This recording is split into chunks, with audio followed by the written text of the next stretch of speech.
ça a un impact sur les personnes concernées. Par contre, personnellement, je juge cette mesure un signal fort que la communauté internationale ne se laisse pas faire tout, parce qu'il faut quand même savoir que Guinée-Bissau fait partie de la CEDEAO. Le pays en tant que tel a signé les engagements qui règlent le fonctionnement de la CEDEAO, et je pense aussi que la communauté internationale, y compris le groupe de P5, Union africaine,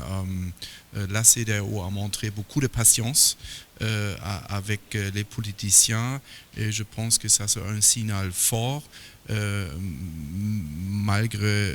Malgré tout un peu difficile, bien entendu, parce que ça fait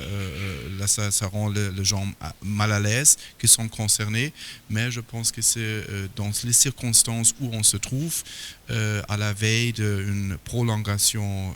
d'un engagement de la CEDEAO et à la veille d'une prolongation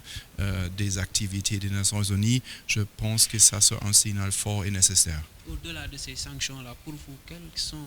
les solutions qui doivent être préconisées pour une sortie de crise? Bon, il faut d'abord convaincre les politiciens, ça veut dire que les gouvernements, mais aussi le Parlement, les représentants dans le Parlement, que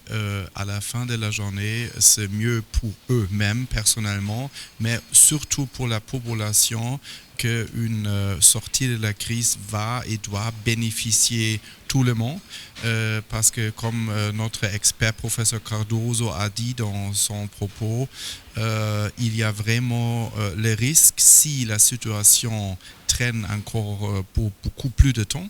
que Guinée-Bissau risque de perdre les contacts, la connexion avec la communauté, et ça serait très très compliqué, parce que ça certainement a un impact sur la population de ce petit pays.